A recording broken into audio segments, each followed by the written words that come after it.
I have done 180 clears of Elden Ring, and have seen my fair share of different builds. Some were good, some not so good, others were popular choices, and some were lesser known. The least common and perhaps the most interesting builds are those that fit into the good and underused categories. Here are the 5 best weapons I have done full runs with that are underused, underrated, yet capable, and deserve so much more love. The Warhawk's Talon is the straight sword topping off our list. This is the weapon of the 5 you are least likely to have in your inventory, because they are a rare drop from the Warhawks that wield them. On my New Game Plus runs, I beat the game without encountering these enemies once. The best place to farm them is outside the Lift Side Chamber Site of Grace. This farm may take a while, as I recommend you acquire 2 of them for your build. Dual straight swords won't have the fastest attack pattern in the game, but they're up there and better than you think. This weapon class is a nice middle ground between attack speed and damage per hit. It also has a cool double hit for the heavy attack. For a cool build, level dexterity and lightning infuse the talons. Put on a storm-based Ash of War like Stormblade, and power it up with the Shard of Alexander and the Enraged Divine Beast. Dedicate the rest of your talisman slots to successive attack power, and watch your DPS go way up. Number 2 on our list is the odd one out in the katana class, the Serpent Bone Blade. While this class is known for inflicting blood loss, this special case deals poison instead. Not just any poison, but deadly poison.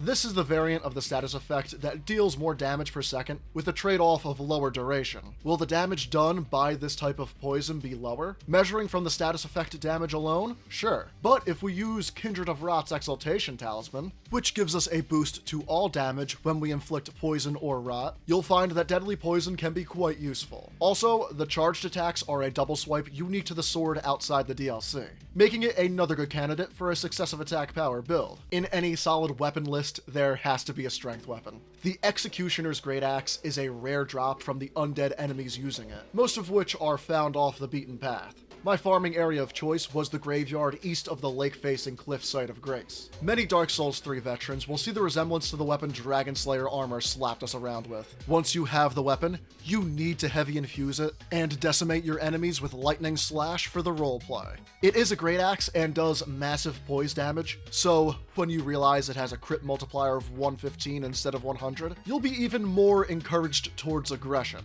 The most important and debated aspect of this build is which Elden Ring armor set, or combination of armor sets, best portrays Dragon Slayer armor. I have had multiple suggestions of different sets, so the jury is still out on this one. For the setup, be sure to boost your defenses with the Dragon Crest Great Shield, and equip the Axe Talisman for better charged heavy attacks, and the Two-Handed Sword Talisman, since we will be two-handing the Great Axe. Now, let's go to a quality build. Those of you who explored Shifra River may have defeated the Dragonkin soldier on the other side of that way gate, where you then obtained the Dragon Halberd. Cool design aside, this polearm comes with one of the rarest buffs in the game, Ice Lightning, with a poking moveset, the ability to cause frostbite, and the buff of lightning damage. This is the weapon on the list I want to reuse the most. I highly recommend the Two-Handed Sword Talisman once again. Shard of Alexander is another nice choice for it, because Spinning Slash is how we activate the Ice Lightning buff, so you'll be using that move a fair bit. Finally, let's mention an intelligence weapon. Wing of Astel is really OP in the right situations. In Ainsel River, a bit off the Rani questline path, this curved sword is in a chest guarded by a lesser Astel. This version of Nebula, unlike the incarnation we see on its flail cousin, creates multiple explosions that can cause damage simultaneously.